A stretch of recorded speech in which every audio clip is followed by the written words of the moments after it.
Donne le top. Hello, vous êtes en direct sur Sunglasses et sur notre nouveau plateau. Merci d'être avec nous pour la dernière de cette année dantesque. Avec Romain toujours aux manettes et la Dream Team Captain Prod qui organise cette production toujours parfaite depuis le début de cette émission. Un grand merci à Havas pour son soutien. Pachi à toi Lorella qui nous suit certainement. Merci aussi à la RPP Média Transport d'être à nos côtés. Valérie et Stéphane, on vous embrasse. Et enfin, merci à toi, ma chère Isa, d'être là pour me supporter aux deux sens du terme. Un bisou de loin à Sophie qui nous suit et toute l'équipe de Act Responsible qui est à nos côtés.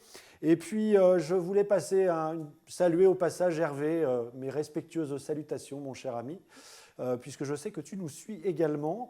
Voilà, les remerciements et les bisous, c'est fait. On va pouvoir enchaîner et passer à l'action. Alors, coucou ma chère Isa, comment vas-tu? Écoute, tout va bien, tout va bien. Toujours là. Bon, alors avant de te laisser commencer tes chroniques, je vais vous présenter notre magnifique line-up de fin d'année. En français dans le texte, nos invités du jour. Alors, Isa, vous avez choisi avec Sophie de mettre en avant aujourd'hui une très belle organisation dont tu vas nous parler. Je te laisserai nous présenter France Générosité avec Nolwenn qui est en ligne avec nous. Salut Nolwenn. Salut. Voilà, elle est bien avec nous. Et nous avons souhaité inviter pour traiter du rôle et la responsabilité et l'engagement des acteurs de la communication, car c'est le sujet de l'émission. Voilà, alors il est de ceux qui s'engagent et qui font avancer les choses. Et il représente aussi la nouvelle génération. Il est entrepreneur, il est communicant, bien sûr, il est bouillonnant. C'est le fondateur de l'agence Josiane et de ses cousines. Il a créé il y a bientôt 10 ans le fameux festival pour les jeunes, le festival des Chatons d'Or, qui est très engagé également. Alors, nous avons le plaisir de recevoir aussi donc, Laurent Alias. Salut Laurent, comment vas-tu? Toujours vivant. Bon, eh ben, écoute, ça tombe bien, on va pouvoir enchaîner. Ah ouais. Alors, nous t'avons demandé de venir avec un client, une belle marque qui a le goût de l'engagement, qui est très à propos aussi, hein, compte tenu de la période de l'année. C'est un réel plaisir de recevoir Yves de la Fouchardière, le directeur général des Fermiers de Loué. Salut Yves, comment vas-tu? Ça va, très bien. Voilà, une belle marque bien de chez nous, originaire d'une région que j'affectionne particulièrement, pas uniquement pour ses rillettes, et qui produit du bon et du bien de chez nous, des bonnes choses de chez nous. Alors merci à toi Yves d'avoir accepté d'être avec nous. Je sais que c'est une période très chargée pour toi actuellement. Voilà Isa, bah, tu vas pouvoir commencer. On attaque par quel morceau de choix? Alors, qui dit décembre dit Noël. Noël, cette année, rime malheureusement avec crise sanitaire. Du coup, j'ai été trouver deux campagnes qui m'ont marqué bien dans l'esprit de Noël. Alors, la première, elle s'appelle The Gift, le cadeau. Elle a été réalisée par une agence londonienne, Iris, et c'est une campagne qui montre l'incroyable travail du personnel de la NHS, qui est la la sécurité sociale anglaise, qui lutte voilà, en ce moment au quotidien. Donc, je pense qu'on va la voir en même Romain, temps. tu peux nous la passer? Ah bah ouais, elle arrive.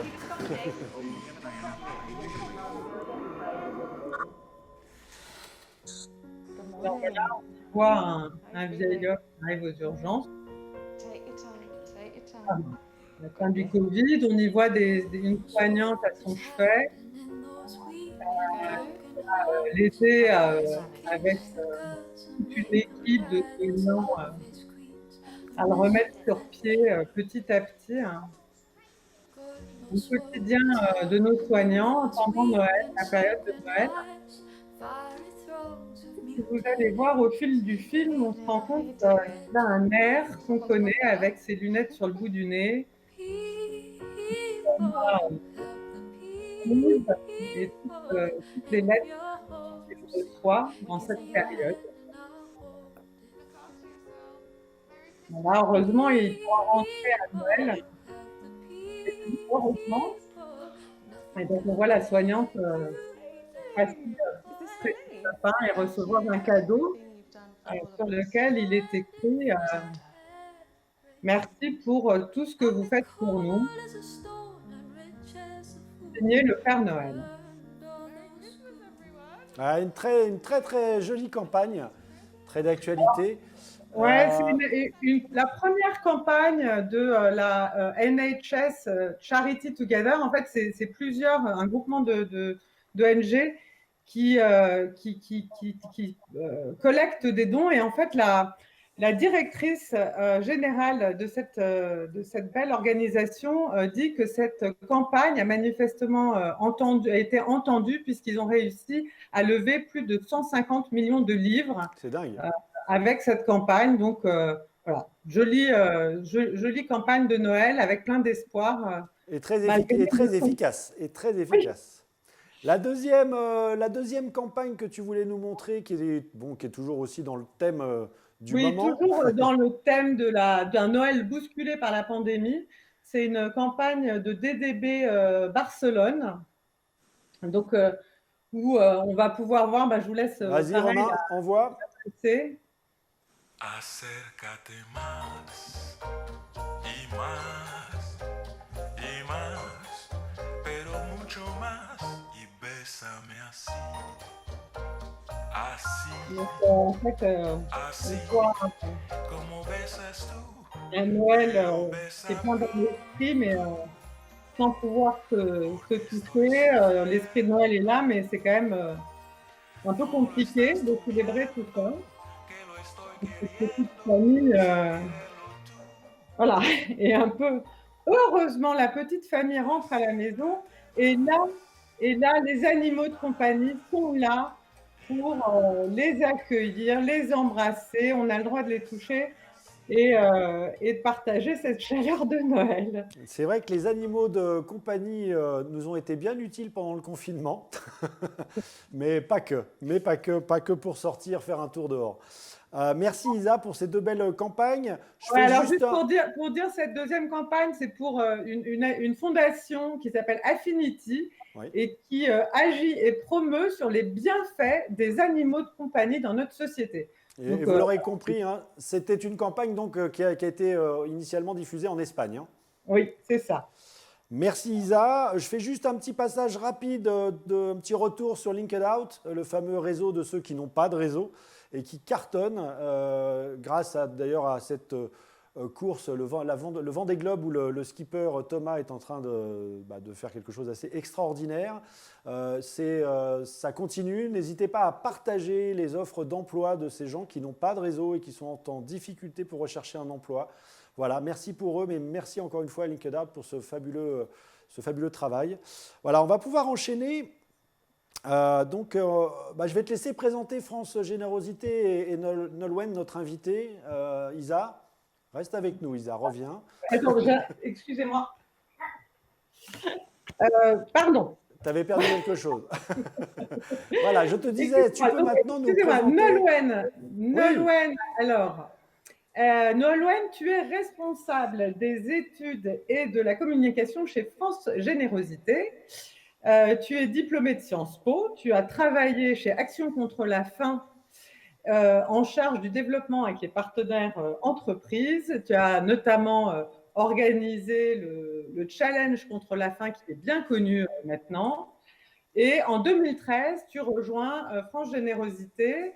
Tu travailles avec ministère, gouvernement, associations professionnelles, opérateurs en toutes sortes pour mettre en place le don par SMS.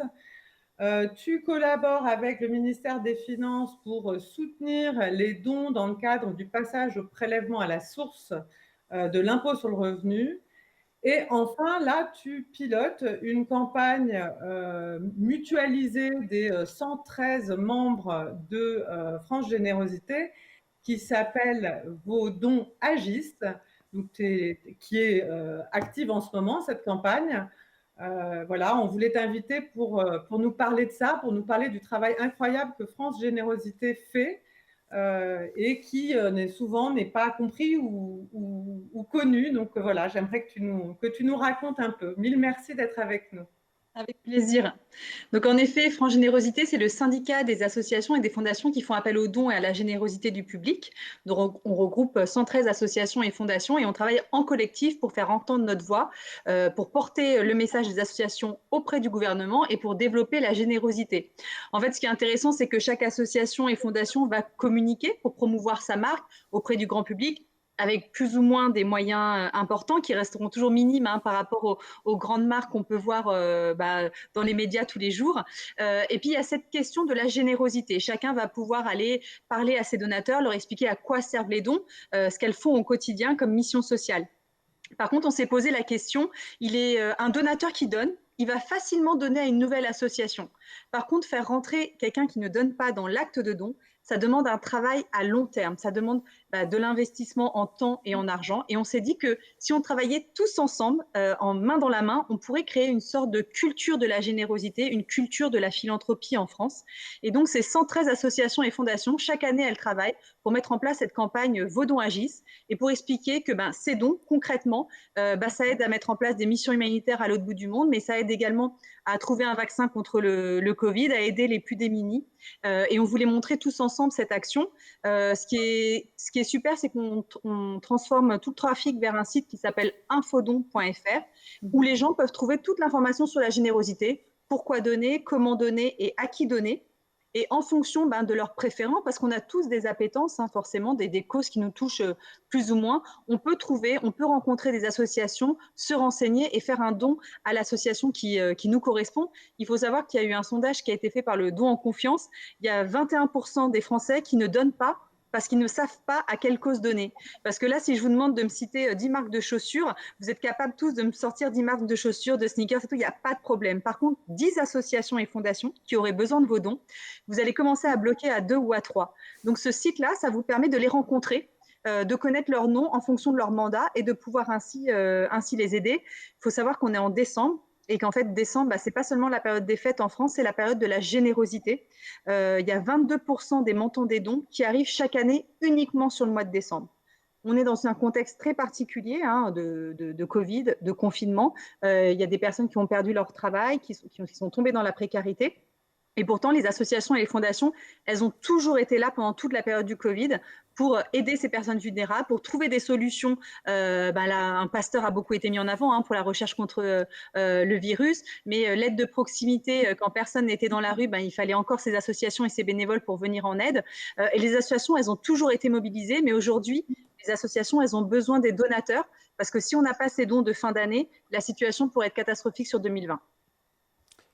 Oui, et puis j'ai le sentiment que, en fait, le travail des associations pendant cette période a été fondamental, on l'a vu, fondamental aussi parce que organisé, parce que avec des dérogations pour quand on travaille en association, etc., ça a été quand même un peu organisé tout ça. Donc il y a certaines associations qui ont émergé, on va dire, qui ont des marques plus fortes et donc qui ont émergé et qui ont permis aussi de faire avancer des sujets. L'avantage de France Générosité, c'est aussi de pouvoir remettre un petit peu un équilibre là-dedans, de pouvoir vraiment soutenir là où il y a besoin. Vous avez cette expertise, je crois. Oui, tout à fait. Sur le premier semestre, en effet, on a vu, touché par l'élan de la crise Covid, où on a tous été impactés. C'est la première fois que ça nous arrive. Individuellement, on a été touché par une crise. Et donc, forcément, le secteur de la recherche médicale, de la santé, de la lutte contre l'exclusion et la pauvreté ont vraiment mobilisé les Français et on les en remercie, et tant mieux. Par contre, on sait aussi qu'il y a d'autres associations et fondations, par exemple les apprentis d'Auteuil, ils l'ont dit dans les médias récemment, sur la même période, ils ont enregistré une baisse des dons, parce que leur cause était peut-être moins perçue comme prioritaire, moins visible. Et l'idée, c'est juste de pouvoir donner aux Français la liberté de choix parmi toutes les associations qui existent en fonction de leur envie, que ce soit aider les animaux, la lutte contre l'environnement. Enfin, voilà, chacun a ses préférences et chacun est libre de son choix. Le don est un acte privé, individuel, qui doit être fait en libre et conscience, mais on leur permet de découvrir de nouvelles associations qui pourraient aussi leur correspondre.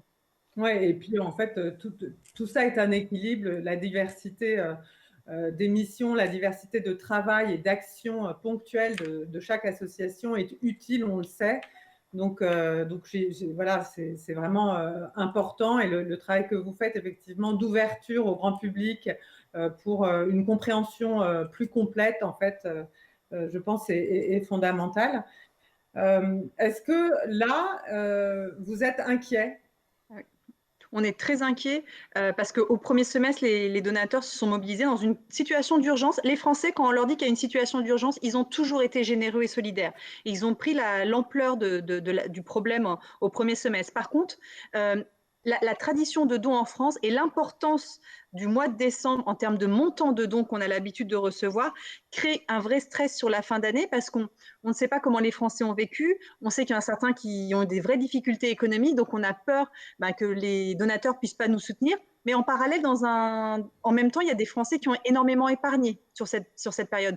Donc, on se dit qu'on fait appel à leur générosité pour pouvoir soutenir ces associations et ces fondations. Il faut savoir que là, nous, on parle sur l'année 2020, mais qu'on sait que ces besoins, ils vont s'inscrire malheureusement dans la durée. C'est ce million de personnes qui est tombé dans l'extrême pauvreté, on va malheureusement pas pouvoir trouver une solution en 2-3 semaines. Donc, on sait que les problèmes et les besoins sociaux vont s'étendre et les associations, voilà, elles planifient des actions sur plusieurs années.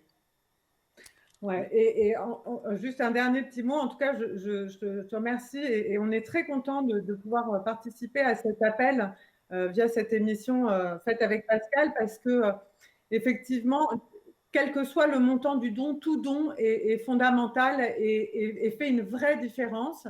Et je pense qu'il y a beaucoup de gens qui ne savent pas, encore une fois, comment donner, effectivement. Et donc, on vous encourage à aller sur la plateforme. Il faudrait peut-être écrire le… Oui, c'est infodon.fr, c'est ça? C'est ça, exactement. C'est assez simple à retenir et tu fais bien de préciser tout ça parce que, et c'est tout l'intérêt aussi de l'émission qu'on produit ensemble, Lisa, c'est ce rapport entre les associations, les marques, les agences et les médias. Et là, tu m'offres la possibilité de rebondir tout de suite avec Laurent. Laurent, donc merci d'être avec nous.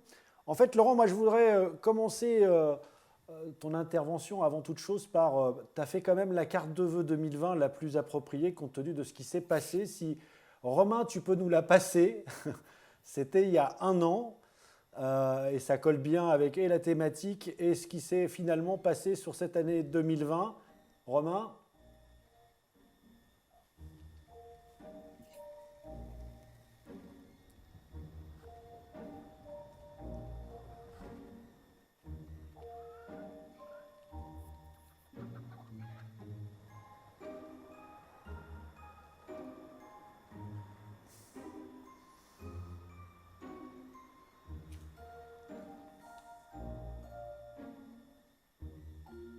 Voilà, je vais reprendre, on va laisser dérouler la vidéo. Romain, je vais reprendre avec toi, Laurent. Si tu peux baisser le son, merci Romain. Alors, voilà, tu n'avais pas prévu le coup, mais pour le coup, c'était effectivement de demander d'orienter tes marques clientes qui sont avec toi sur l'engagement et de ne pas fêter justement les vœux 2020. Merci à toi. Finalement, on ne peut pas dire que c'était toi. Ouais. En fait, je suis le pangolin, c'est ça? C'est ça. Et non, mais voilà, on voulait revenir là-dessus. Alors, je le disais en intro tout à l'heure, tu fais partie d'abord de la nouvelle génération des communicants. L'agence Josiane a quelques années d'existence, même si ça fait toi plus que ça que tu es dans le métier, puisque tu as eu d'autres agences au préalable. Mais il y a toujours cette notion d'engagement, c'est toujours cette notion, comme tu le fais avec les Chatons d'Or depuis 10 ans. Et puis pas mal d'ailleurs, tu peux passer, Romain, l'opération que tu as fait récemment pour les petits frères des pauvres, tu peux la passer en illustration. Qu'est-ce que ça t'inspire justement, ce que nous a dit Nolwenn et ce besoin d'ailleurs des associations de communiquer et d'émerger? Et puis on en a parlé déjà récemment avec les médias. Qu'est-ce que tu peux nous dire là-dessus? Déjà, je pense que tout à chacun se pose la question là en cette fin d'année de pourquoi, il y a une question existentielle derrière, hein, pourquoi j'existe et pourquoi je devrais exister dans 10 ans finalement. Et je pense que chaque marque doit se poser cette question. J'ai envie de dire, évidemment, malheureusement, les associations et tout cet écosystème doit aussi se la poser. Et malheureusement, eux, ils aimeraient ne pas exister parce que ce qu'ils combattent ne devrait pas être là. Et nous aussi, en tant qu'agence, on se pose aussi cette question. On se dit, finalement, est-ce que le modèle même de l'agence de publicité n'est pas en train de s'effriter. Il y a beaucoup de marques qui se posent cette question. Il y a beaucoup de marques qui font la politique de l'autruche et qui se disent « Oh, bah, on va laisser passer tout ça et on ne va pas forcément se remettre en question ». Il y a certains ovnis, entre guillemets, et on va en parler juste après avec Loué, qui ont ça dans leur gène depuis le début, depuis 60 ans, et qui n'ont pas attendu toute cette vague ou 2020 pour s'engager et faire avant de dire. Et je pense que nous, en tant qu'agence, j'aime bien dire qu'on est des agents de transformation. On amène dans les marques, dans les entreprises, ces impulsions qui vont permettre de faire un petit peu bouger les choses, alors à des niveaux qui sont sur des niveaux économiques, mais finalement qui ont des impacts sur la société globalement. Évidemment, les grandes causes, c'est des sujets qui nous bottent parce qu'on a envie de s'engager, on a envie de faire aussi bouger les choses. Et je pense que les deux sont de plus en plus reliés. On sent que la communication des grandes causes est de plus en plus structurée. On a tout un changement même de paradigme. Si on prend les campagnes d'il y a 20 ans sur la sécurité routière, où on était sur une forme de brutalité, essayer de créer un impact le plus fort possible pour essayer de faire changer les mentalités. Aujourd'hui, la façon de considérer la communication est de plus en plus positive et de plus en plus à s'appuyer, à aller chercher cette vraie vie, cette tonalité qui va quand même nous permettre d'émerger sans être misérabiliste, sans être négatif, sans être dark, sans être… et c'est toute la complexité, et ce qui fait que nous, en tant qu'agence, sur ça, on a un vrai rôle à jouer parce que la création, elle a d'autant plus d'importance. On peut vite être chiant si on est positif, si on est uniquement positif. Et donc, il y a toujours besoin de cette petite prise de judo, de ce petit truc qui va faire que ça va me toucher. Et puis, ça va me permettre de prendre conscience parce qu'on l'a mis dans ma vraie vie. On l'a vu juste avant, les petits frères des pauvres, c'était pour le 1er octobre. C'était la journée internationale des personnes âgées. Et puis en plus, après avoir eu l'idée, on s'est rendu compte que c'était le début du dernier quart de l'année. Et le dernier quart, pour nous, était parfait pour représenter ce qu'était la vieillesse finalement. Et les petits frères des pauvres qui luttent contre l'isolement de nos aînés, on s'est dit, si on se posait la question de qu'est-ce que ça ferait de retirer un quart de notre vie, une personne âgée isolée, c'est une personne qui est privée du dernier quart de sa vie. Et donc, on a retiré des derniers quarts un peu partout dans la vie des gens, le dernier quart d'un escalier, le dernier quart d'un match de foot, le dernier quart de plein de choses, de stories d'influenceurs, etc. Et donc, on est sur une tonalité positive, mais on a toujours cette petite prise de judo qui fait que ça me touche. Ça me touche pas que à la tête, mais ça me touche au cœur. Et pour en revenir aux modèles et aux agences et aux entreprises et aux marques, tout ça, je pense que c'est l'histoire du cordonnier.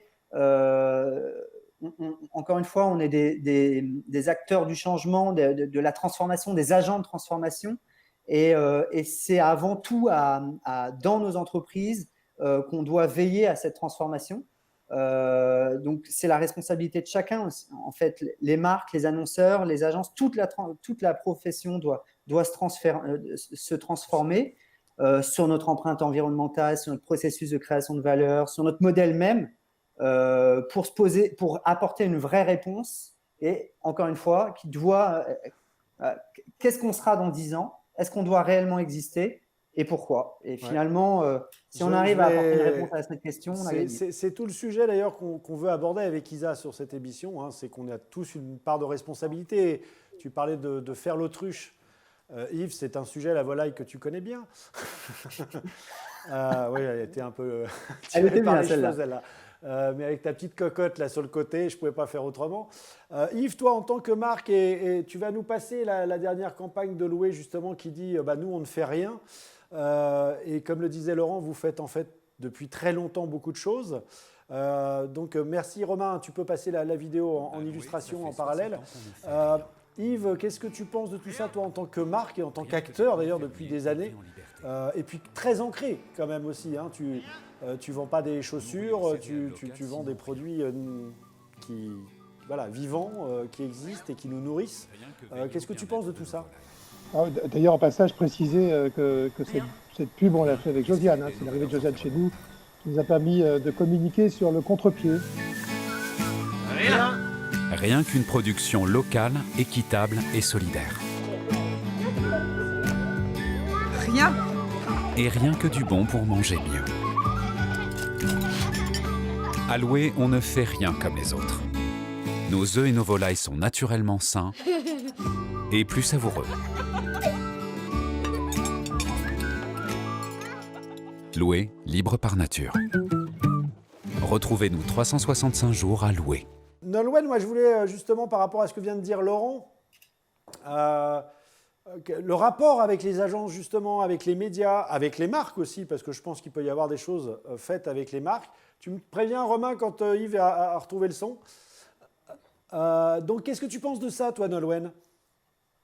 Alors, on a des relations très, très fluides, hein. Déjà, avec les médias, on est un relais d'information, c'est-à-dire que quand il y a une problématique, n'importe quel problèmes sociaux, les associations apportent de l'information, apportent parfois même l'accès au terrain aux médias. Moi, j'ai travaillé chez Action contre la faim lorsqu'il y a eu le tremblement de terre en Haïti.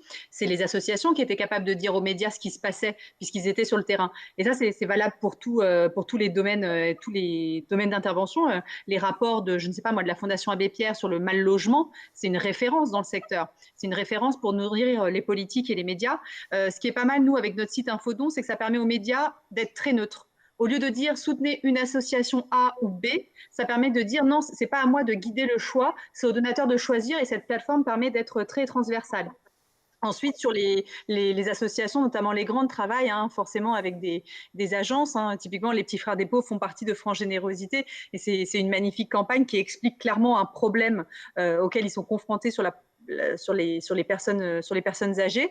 Et ensuite, sur les collaborations avec les entreprises, ça va dépendre de l'engagement, de la charte d'indépendance, d'engagement de chaque association et fondation.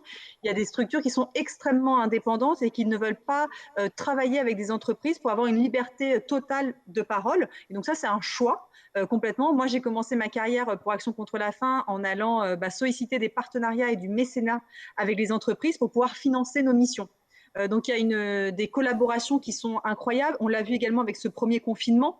Les entreprises se sont beaucoup mobilisées. Elles ont appelé les associations et fondations pour les soutenir, que ce soit en temps homme. Il y a beaucoup de restaurants, par exemple, qui ont donné leurs denrées qui allaient être périssables en disant on ne va pas laisser pourrir tout ça. Si vous en avez besoin, on va vous ouvrir les cuisines. Voilà, il y a eu beaucoup d'actions super win-win et on est ravis. Tous les échanges font grandir l'intérêt général au final. Alors, est-ce qu'on l'a retrouvé, Yves ? Est-ce que je peux juste réagir par rapport à ce que tu dis en attendant que Yves revienne? Parce que je trouve que c'est très intéressant. Nous, notre travail depuis 20 ans est vraiment de mettre en relation le monde associatif et les agences, qui n'ont pas besoin forcément de nous pour être, mais en tout cas, on valorise cette discussion et fondamentalement, on a le sentiment que les entreprises ont vraiment beaucoup à gagner et à participer à cette discussion et à ce travail commun et que c'est pas que en temps de crise qu'il y a des choses à faire. Il y a tout le temps des choses à faire et qui pourraient apporter énormément de sens aux entreprises elles-mêmes. Si Yves est revenu, j'aimerais bien l'entendre là-dessus.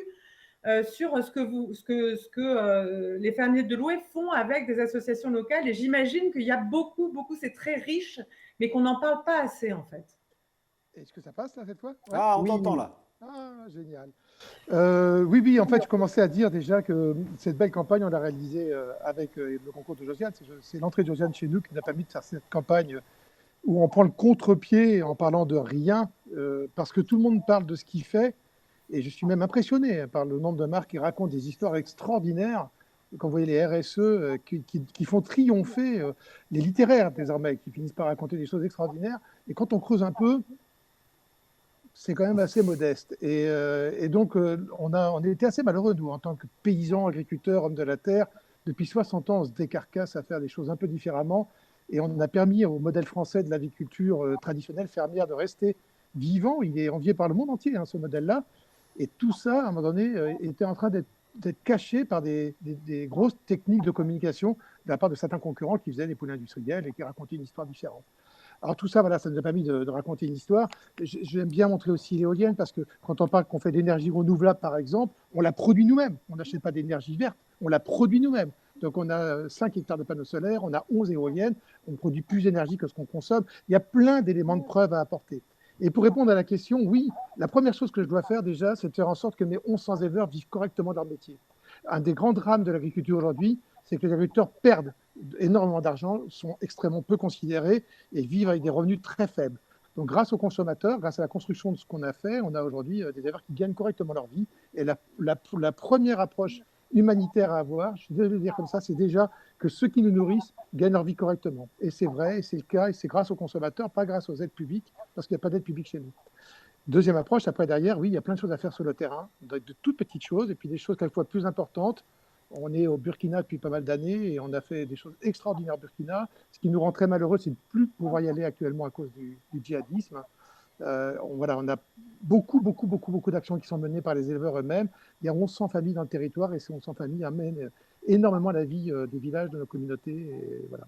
Mais il y aurait tellement de choses à raconter. Et est-ce que au sein même de l'équipe des fermiers de Loué, il y a une connaissance et une compréhension de toutes ces actions que vous faites et une certaine fierté? Est-ce qu'on ne peut pas dire que c'est aussi un moteur finalement dans l'entreprise? J'y crois beaucoup, alors je peux être un peu naïve de temps en temps, mais je crois aussi au positivisme et au fait de quand on fait des choses qui ont du sens, finalement, on a toujours envie d'en faire plus. Et quand on a une entreprise qui porte ces valeurs, c'est extrêmement satisfaisant et voilà, on a envie de encore plus participer. Est-ce que tu le ressens, ça, avec les employés de ton entreprise? Alors, les employés, les éleveurs, en fait, un des éléments qui est particulièrement important pour nos filières, c'est quand les gens participent aux assemblées générales.